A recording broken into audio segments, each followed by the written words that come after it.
नमस्कार। दिव्य होम से मैं फाल्गुनी आप सबका हार्दिक स्वागत करती हूँ। आप सभी को दिव्य होम से श्री गणेश चतुर्थी की हार्दिक शुभकामनाएं, बधाई।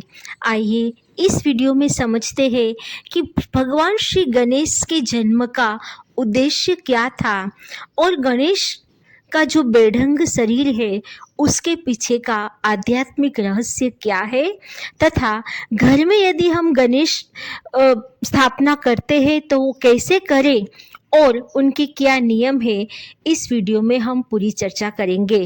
लेकिन इससे पहले कि हम चर्चा आगे बढ़ाएं, रोज की तरह मुझे कमेंट बॉक्स में जय श्री गणेश लिखे और बताएं कि आपने अपने घर में गणेश स्थापना की है या नहीं। वैसे इस साल यानी कि 2025 में जो गणेश चतुर्थी आ रही है वे 500 साल के बाद एक अत्यंत दुर्लभ संयोग पर आ रही है, क्योंकि इसी दिन सर्वार्थ सिद्धि योग, रवि योग, प्रीति योग, इंद्र योग और ब्रह्म योग का शुभ संयोग हो रहा है।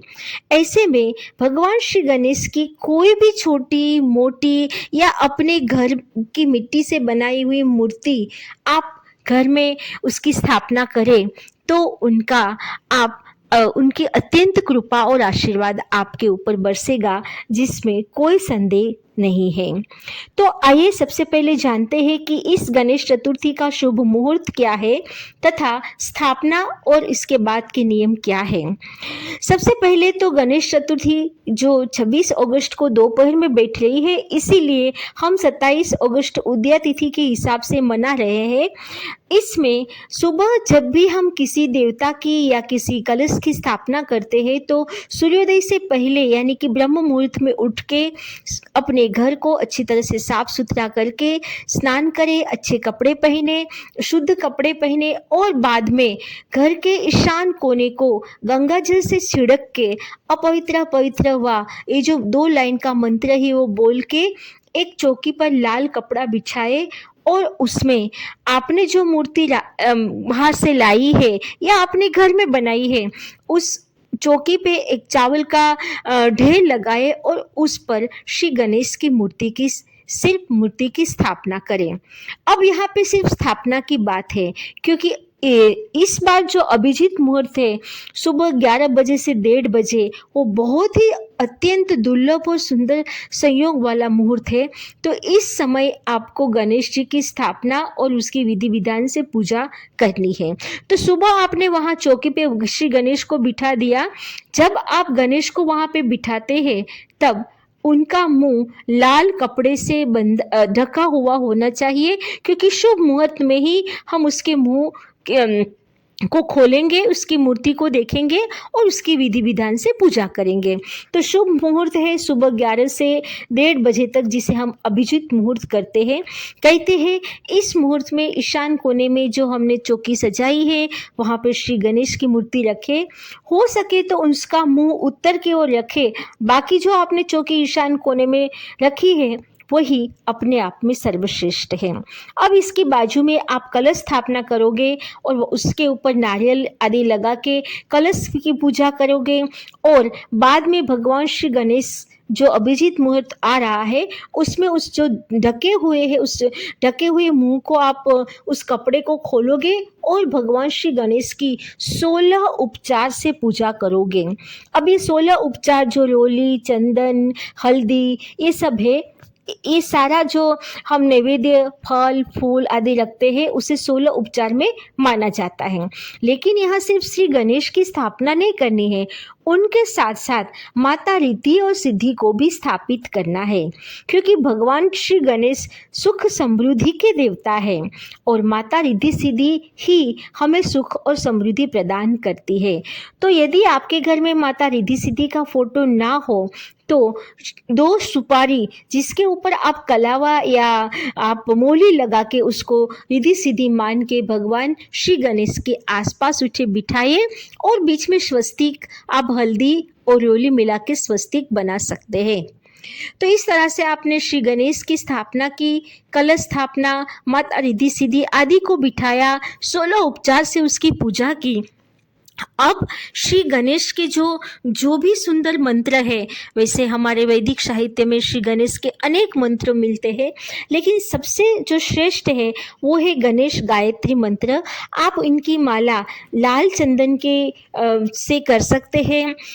गणेश अथर्व श्लोक का पाठ, गणेश गायत्री मंत्र, श्री गणेशाय नमः, श्री गणेश चालीसा, श्री गणेश सहस्त्र नाम आदि का पाठ करके अंत में कपूर लौंग से आरती करके उसे नैवेद्य जो उसके प्रिय मोदक है उसको रख के आप पूरे परिवार उसका आशीर्वाद ले सकते हैं।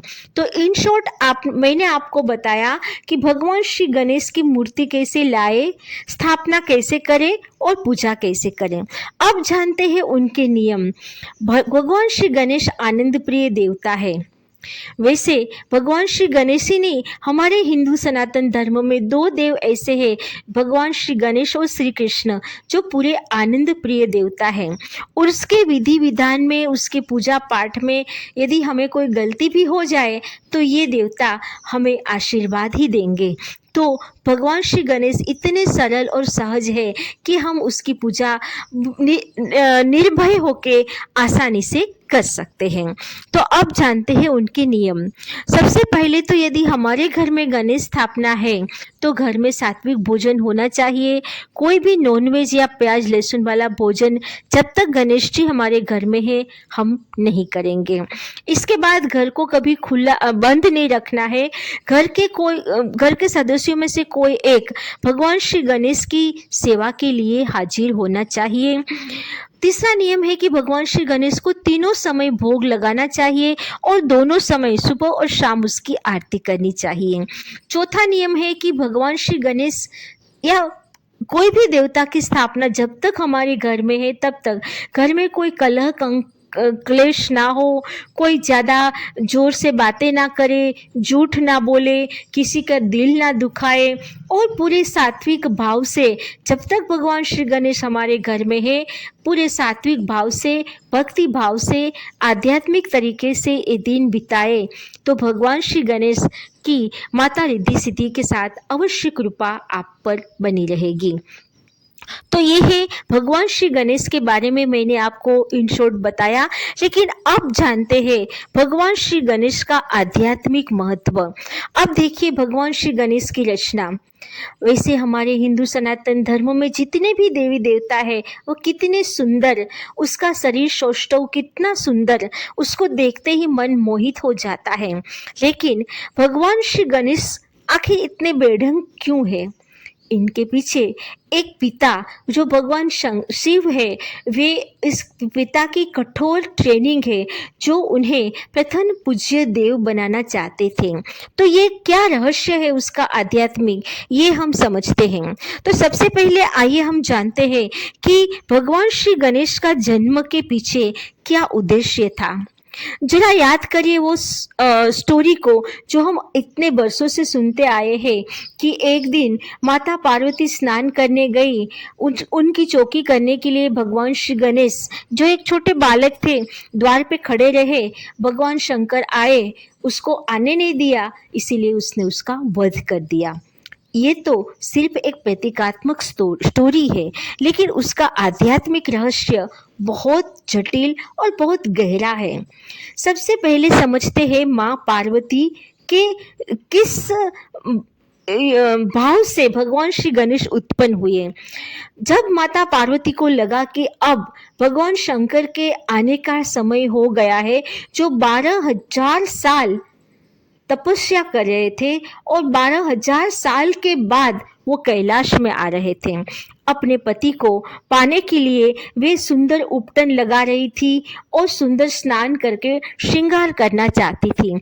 लेकिन इससे उपटन से जो मेल निकला उनसे एक बालक का जन्म हुआ। अब यहाँ हिंदू सनातन धर्म की वैज्ञानिकता हमें समझनी पड़ेगी।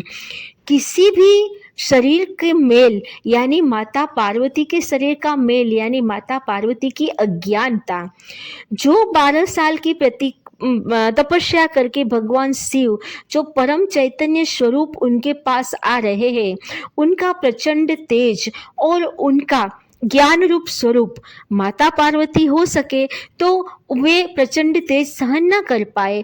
इसीलिए सबसे पहले कि उनके जो ज्ञान का प्रचंड तेज है उसको सहन करने के लिए माता पार्वती ने अपने शरीर से अज्ञान रूपी मेल को उतारा और उस मेल से भगवान श्री गणेश की रचना की। तो श्री गणेश का जन्म नहीं हुआ, उनकी रचना हुई थी।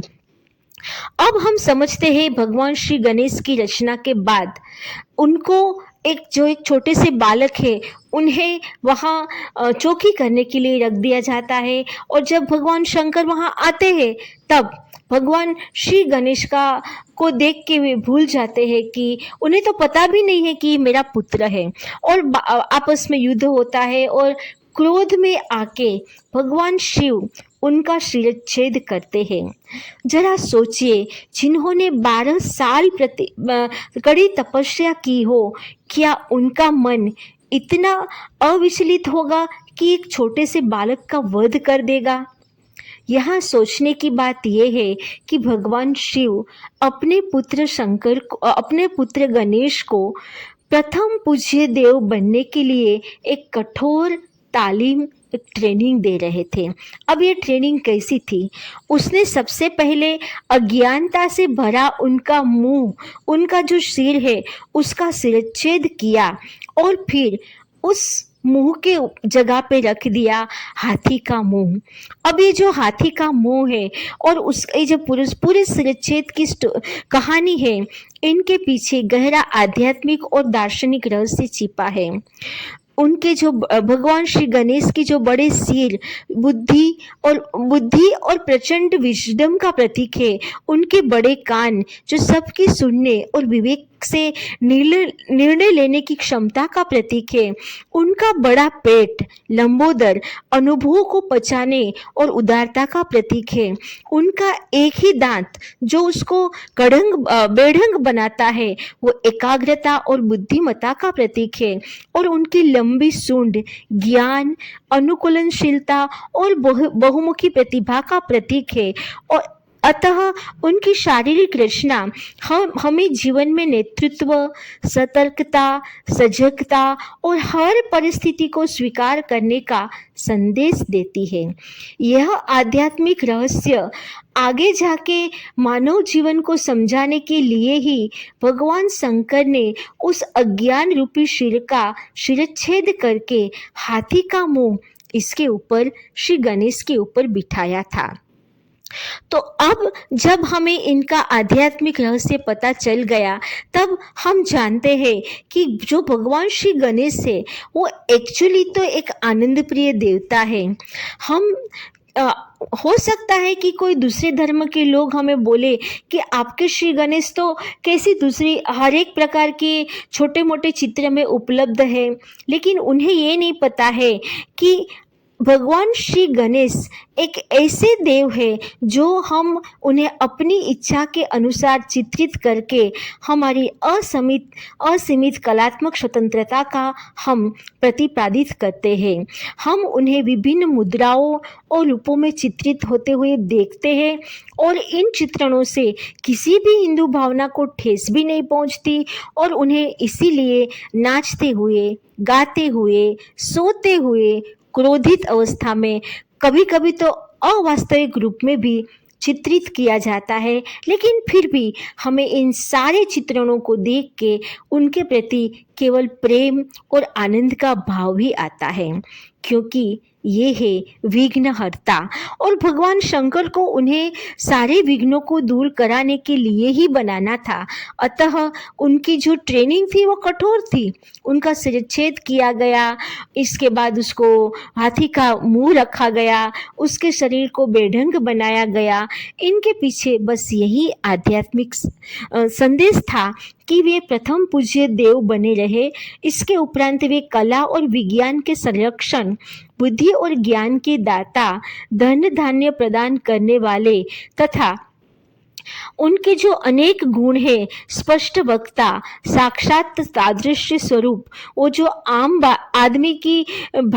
आदमी भी बिना भाषा बोले उन्हें जो समझ सकते हैं, ये सारे ये उनकी तस्वीरों में या उनकी मूर्ति में बयां होता है। तो यही प्रथम पूज्य देव बनने का आध्यात्मिक रहस्य है और इसीलिए भगवान शंकर ने उन्हें ऐसा मुंह प्रदान किया और उसका बेढंग शरीर बनाया। अब हम जानते हैं कि इसका आध्यात्मिक ज्योतिषी दृष्टि से केतु ग्रह से क्या संबंध है। भगवान श्री गणेश को हम बुद्धि और ज्ञान का प्रतीक मानते हैं।